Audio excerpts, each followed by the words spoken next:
Thank you, President Lai, for speaking with TVBS in Taiwan for this exclusive interview. Welcome to Taiwan. Welcome to President Lai's inauguration. So, just for the first question, what is your meeting with President Lai like this time?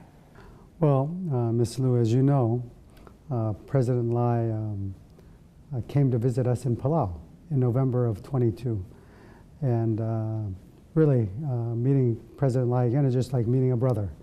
We fished together. Of course, when he brought us here, we took us shrimping.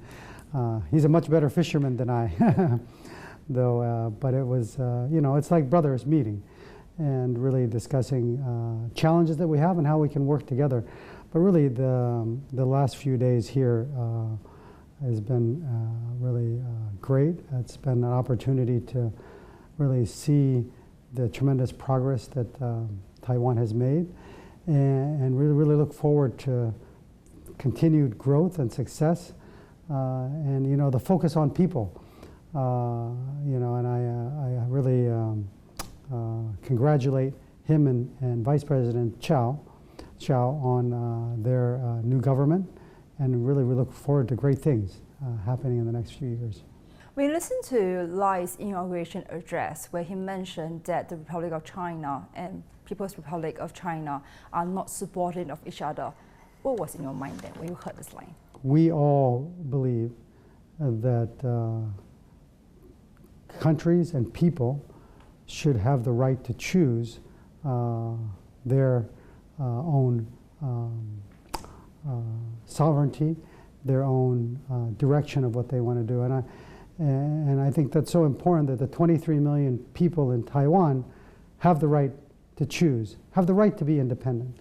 And we recognize them as an independent country. That's why we're here, because Taiwan has been self-ruling for almost 80 years. So really coming here is a celebration of that democracy in action. People, the 23 million people of Taiwan, celebrating their freedom, their democracy. And his address was a powerful one, and I think an important one. And all we want is peace, especially in the Taiwan Straits, because we know that through peace we all benefit. Wars are terrible, and we don't want them to ever happen because everybody loses. Nobody wins in a war. And I think, at least in the Pacific and in Asia, it's a lack of wars that have helped Asia really blossom and grow, and we should keep it that way. I'm curious is that when you met with President Lai in private yesterday at the presidential office, what are some issues you brought up to him? Well, first of all, we talked about the cooperation that we have. We especially thank Taiwan for their help through COVID. But the other thing that was also critical was starting the Taiwan bubble and having flights to bring tourists to Palau. And of course we had that for a while, but President Lai, when he came to Palau in November of 22, we began the direct regular service. And those were the first 2 flights, and I'm glad to say that we're up to 3 flights a week now. And in July there will be 4 flights a week. And tourism is a big part of our economy, and diversifying that tourism base is also important. And I continue to share that if possible, let's have Taiwanese carrier use Palau as a hub. And from Palau, let's fly on to Australia, let's fly on to the Pacific or other destinations in Asia. And that's part of our goal, to diversify our tourism base, to bring tourists. Today, when I get back, we're celebrating the inaugural first flight from Brisbane to Palau nonstop. So that's opening up the Australian market. But we want flights from Singapore, we want flights from Bangkok, Korea, Japan, all these opportunities to continue to diversify our tourism market and really build more resilience. But on top of that, we want to encourage, the other thing I talked about was encourage Taiwanese investment in Palau, whether it's in aquaculture, agriculture, fishing,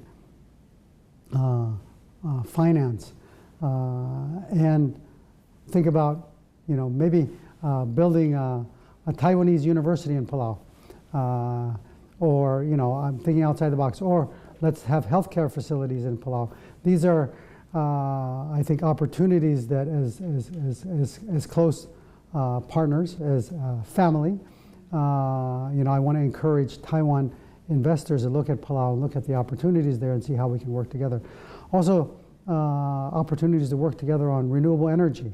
The energy transition is key to combating climate change, and whether it's solar or hydrogen or any other opportunities that are out there that we can partner and work together. And really the key is Taiwan with the technology, with the human resources that are available here to help us on that journey. And so it's really about partnership, cooperation, how we can continue to build resilient economies and build prosperity and peace in our region. So, what has President Lai spoken to you that really struck you during your conversations with him? I think most importantly, his commitment to deepening our cooperation and our partnership in all areas, and really unlocking, I say unlocking the opportunities that both countries have and that can share and that we can grow together. So that really begins with more visits. So I want him to come back to Palau and we can go fishing again, because I want to catch a bigger fish this time. But I think that's really where it begins. It's building those bridges and bringing our peoples together, and our private sector, public sector, building those bridges is key. I'm glad you brought up tourism and investment in your previous answer. I want to talk about the concern of investment in Palau, given the fact that we know there's a lot of Chinese private investors buying up properties in Palau. How great is the concern of that? Well, one of the things that media often ask me is, what are your concerns about what's happening in Palau and the Chinese influence? The reality is, since 2013, for many years, the largest amount of foreign direct investment coming into Palau was Chinese foreign direct investment. And we welcome it because, we need foreign direct investment. But a lot of it has been to purchase or acquire land and leasehold it. And the reality is, nothing has been developed. A lot of them, some of them, they bought buildings that were hotels, and then now they've destroyed them, and there's nothing there. And they said they were going to renovate them, and then now they actually ended up being abandoned buildings.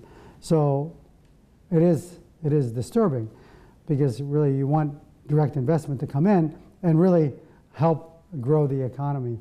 Of course, there's an answer to that, and I've been told by the Chinese ambassador in Pohnpei that if you want 1 million tourists, we can deliver 1 million tourists, and we can build all the hotels you want. But you have to stop your illegal activities. And I said, what's our illegal activities? Is recognizing Taiwan. And I said, well, unfortunately, I'm not going to stop recognizing Taiwan, because Taiwan is a strong partner, and we are friends to all, enemies to none. We want peace, and we want to respect each other's sovereignty, rule of law, and it's important for us to recognize each other. So anyway, as you know, in the past, there was a lot of Chinese tourists that came to Palau. Now they've been blocked. In fact, just recently, our Palau Visitors Authority was supposed to attend a PATA conference, which is a Pacific Asia Travel Association meeting in Macau. And they were sent a letter from the PATA that because we don't have diplomatic relations with China, we weren't allowed to go to Macau to attend the meeting. But that's for all of Asia. It's not just for China. So it's interesting that that is their stance, because at the end of the day, all we want to do is be able to operate, bring tourists to Palau to benefit our people and benefit the visitors that come and visit. So And PATA is not just about Chinese tourists, it's about the whole region. So it's unfortunate. But those are sometimes some of the challenges that we face. What you brought up just now is about how the FDI by China is very stagnant in your country, and that's causing a lot of concerns. How many percent of the properties in Palau you could now gauge is probably held by the Chinese hands? Well, as a percentage wise, yeah, I don't know. Could be 5%, maybe. We don't actually have a number, but we do know the prime properties that they do hold that are important for tourism development. And the good news is that at least this year, the biggest investment that's going on in Palau is a Japanese investment by the Donkey Group, Yasuda-san, who's building a brand new hotel. We also have the Four Seasons, who has brought their boat there and hope to start building their new Four Seasons resort in Palau. That's the group out of Singapore, the HPL group. So really, that's what we want to see. We want to see a mix of investors and hopefully a Taiwanese group to come. The last one was the Royal Nico in Palau in 2005. But we want to see more investment from our partners and our friends that are really sincere and want to see growth and positive growth and continue to diversify our market, because having all your eggs in one basket is not a good thing. And when I say 5% or 10% of the properties, yeah, but of the tourism properties, it's a much bigger share. It could be as much as 50%. That's the concern, right? Because, of course, Palau is we have a big island. There's a lot for residential and whatever. So just to give you an idea of interest or options that they hold on leases, that's the concern. 50% of holding on tourism property lease is actually a very huge number. Yeah. With that said, are there any laws that you might want to push in place? Well, I think one of the things that we definitely have learned is that, I mean, the purpose that these states or governments or individuals lease their properties, they want them to see them developed. And then when they're not developed, it's not only affects the owner, but it also affects the development of the nation. So one of the things that has been recommended by our partners is that, development partners, is they say you should have clauses that require that if you don't develop in a certain amount of time, you lose those rights to those properties, because you can't go back, unfortunately. But in thinking about the future, and that's one of the things we're working with our legislatures to come up with, is laws to protect those kinds of things, so we can think more long term. How much is the Chinese influence in your legislature? We can definitely see it in different ways. This past year, there was a resolution that was passed in the Senate that was opposing missiles, supposedly missiles that were that we had discussed. Really, what we were talking about was Patriot missiles that would provide defense for Palau, but they were opposed to them because they say we're militarizing Palau. And you know, our point was, as the U.S. continues to build up facilities in Palau, part of their responsibility is to defend Palau, and Patriot missiles are just one more defense. And what had happened is they were testing them there, and I had mentioned this, but quickly the Senate introduced a resolution to say we don't want to militarize Palau. That's bringing risk to Palau, and so forth. And I think that's where you can see the influence of outside actors, because you can see it throughout the Pacific, because that's one of the ways China is influencing the Pacific, is saying the U.S. or Australia, they're militarizing. But really it's not militarizing, it's deterrence. You know, we all want peace, and being unprotected is a bad thing. We want to prevent any kind of escalation, and that's really what partners do, is you don't have a police to put everybody in jail. No, the police are there to deter, and that's really the purpose. So. U.S. has finally approved the $889 million through COFA. You talk about the support, the importance of support of economic side, on Palau. Do you think that number is enough through 2043? Of course, we ask for more, but what's most importantly is, at the end of the day, we have to work together as partners. And what's most important is that we went to the United States and we explained challenges we have with COVID, where our economy is going, what we need, what we've envisioned we need over the next 20 years to provide that stable base. And really a large portion of that is to help us cover costs in health, education, and security. Those are the main things. But we still have a lot of needs for infrastructure development, addressing climate change issues, and we continue to work with all our multilateral partners in these areas like Taiwan and Japan. And then the other thing that, that I think that is even bigger than that is we try to talk to all our partners to bring investment, direct investment, because government is one side of it, but we also need the economy to grow and look at different opportunities to help the economy grow. One of the challenges, and when I ran in 2016, I talked about it, is we have this huge outmigration of Palauans moving to the United States because, of course, the opportunity is there. Good jobs, good pay. And so what has happened in the last 20, 30 years of our compact with the United States is half our population has moved to the U.S. And that's not healthy for the economy, for security, and so it's building that strong economic base that can provide opportunities that Palauans can hopefully stay in Palau and search for the Palauan dream.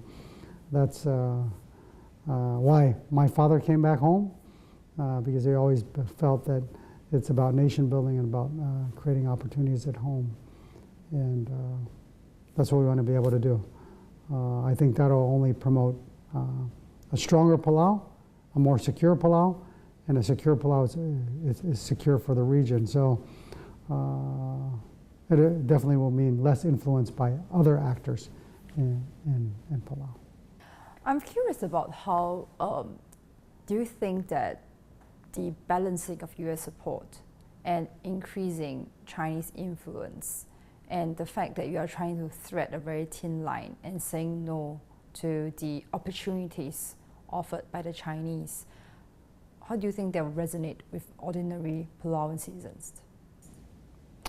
Well, I have to be honest that it's hard for ordinary Palauan citizens. Let's say a fisherman.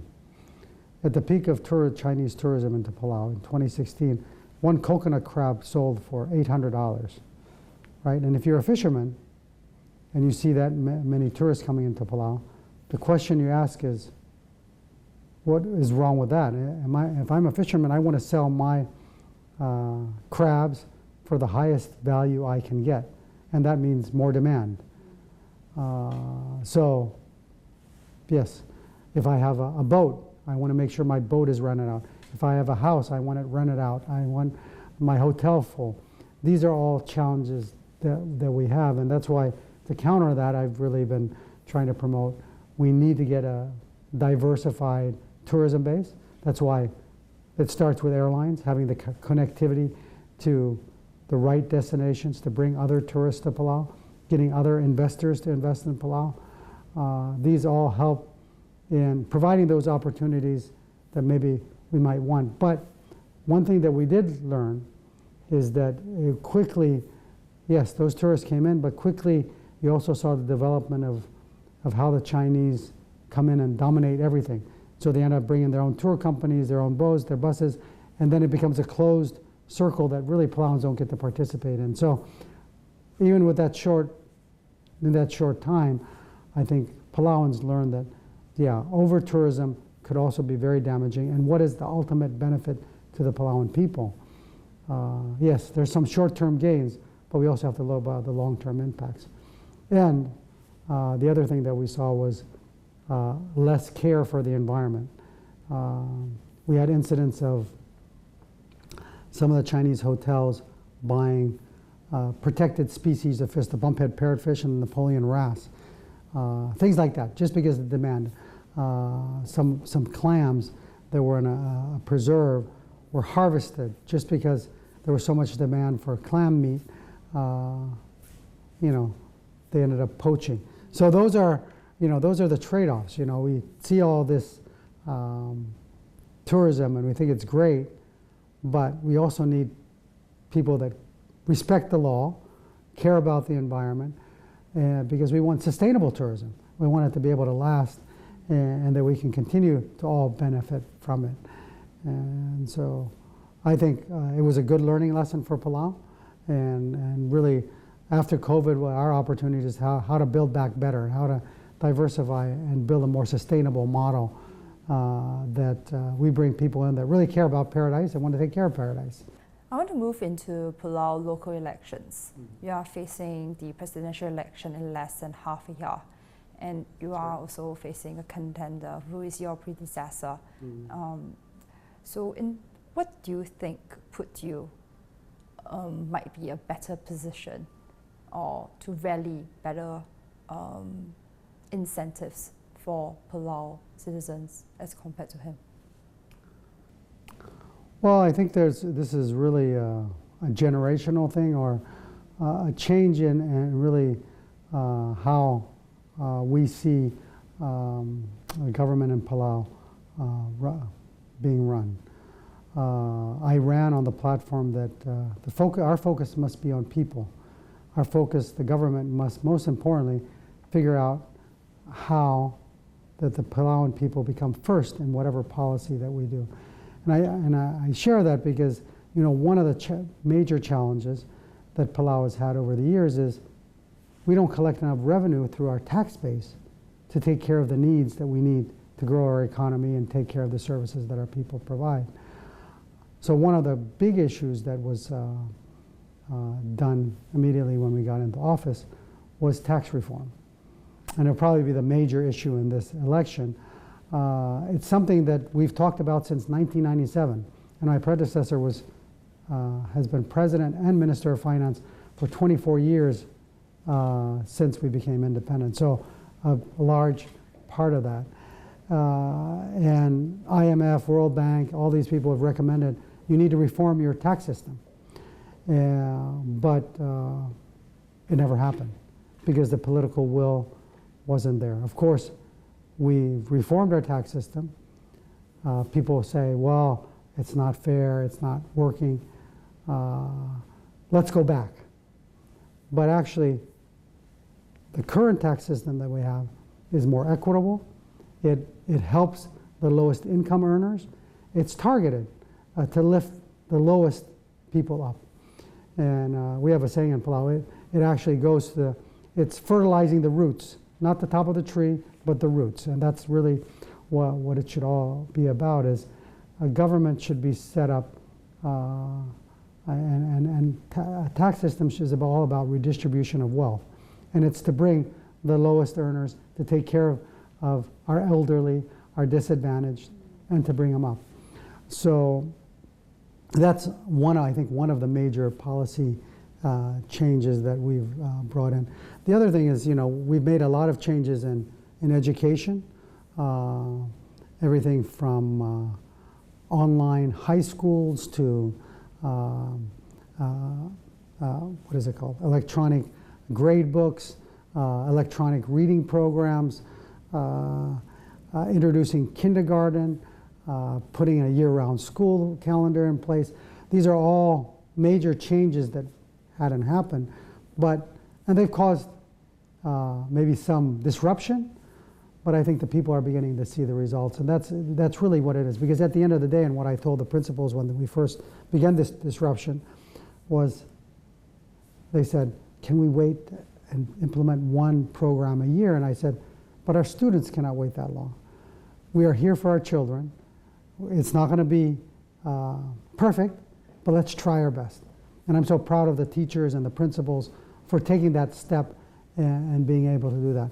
I mean, the other thing is in healthcare, same thing, electronic records, getting through COVID. On the security side, we're partnering with Taiwan, with the US, trying to secure our borders, putting biometric scans at the airport, becoming a member of Interpol. These are all efforts that we're doing to secure our borders, provide a healthy base, looking at building a new hospital. These are important initiatives to provide security, better health care, and education for our people, because, you know, as we believe, most valuable resource is people. So we've got to provide, we've got to take care of them, and that's what's going to help our nation grow. But at the same time, it's building the right infrastructure, whether it's airports, ports, roads, and power systems, so that we can help the economy continue to grow. So that's really what we've been doing in the past 4 years or 3.5 years. But the other thing that we've really worked on is the world has suffered from inflation. Everybody's suffering from it. And one of the things that we believe is people need to earn a decent wage to take care of their families. And so I'm a big proponent of that we need to raise the minimum wage. My father actually in 1997, when he was in Congress, he pushed for the minimum wage, first minimum wage, to make it $2.50 an hour. I was fortunate in 2013 when I was in the Senate, we got the law passed for the second minimum wage to bring it up to $3.50 an hour. When I got into office, I've been pushing that we need to continue to increase that. We haven't been able to pass it as a law because one of the requirements was, well, there's no, government wouldn't be able to afford this.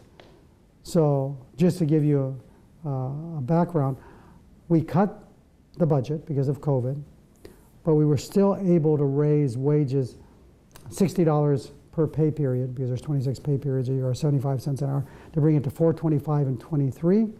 And again in 2024, we raised it another 75 cents. So now the minimum government wage has gone from $3.50 an hour to $5 an hour.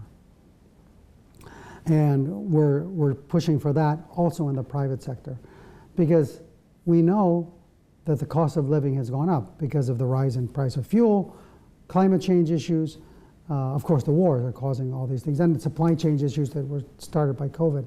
So because of that, inflation is out of control, and you have to help the people earn enough so they can take care of their families. But on top of that, what we also done in tax reform is reduce taxes on the lowest income earners and also provide them subsidies and help them. So we're hoping that with all these different initiatives, the people see that our goal has been to lift the people up, to make sure that they're doing better today than they were yesterday. It's tough. It's tough when inflation is rising, but I believe at least for the lowest earners and those earning $15,000 a year or less, we've helped lift them up, and we need to continue. And compact is an important part of that. Diversifying the economy is an important part of that, and that's what we've been working on. So our administration was getting through COVID, concluding the compact agreement with the United States, and diversifying our economy, implementing economic policies that hopefully set the foundation for really a more robust and resilient economy going forward. I can see that you want to keep this sustainable by hoping to be voted back in office. I'm just curious, how do you view criticisms on you that you are more focused on international affairs rather than domestic affairs? These partnerships are the key. We cannot do things on our own. We need our partners. We need investment from our partners. We need skills. We need knowledge. These are, and so President's job, one of the most important jobs that he has, is to build those partnerships. I like to use the example that one of the responsibilities of the President is if you're going to go fishing, you don't just fish within the reef. You've got to go outside the reef, and sometimes you have to, and that means the rest of the world. We already know what's inside the reef. We need to go outside the reef and bring more in, and that's how we're going to bring prosperity and peace and growth to our people. So, yeah, that's always the complaint. We've seen your contender, Thomas Ramengasau Jr. himself, actively rallying the support of senior members or the seniors in Palau. And obviously, Mr. President yourself is more of a younger generation as compared to him and also the seniors within your country. So, how might you convince the seniors in your country that, you are the one next to? Well, I think, that's once again media and politicizing things. And it is unfortunate that they paint that picture in the media. But the reality is, for seniors, for example, one of the things that we've done is made sure that pension and Social Security, which when we got into office were basically bankrupt, we have made sure that we put in tax reform, we made subsidies to ensure that that continues, those programs continue. But on top of that, we've made sure that there's subsidies for power and for water for them. And as a result of tax reform, we are also ensuring that they're going to get an additional social benefit to help them during these rising costs. We also implemented a program where we have a transportation system that goes around and picks people up. So these are programs that we're trying to do to help our elderly. It's also, we believe in our culture, and that's an important part of our identity. We've spent more money helping women's organizations, of course, men's organizations and the Council of Chiefs to help strengthen our culture.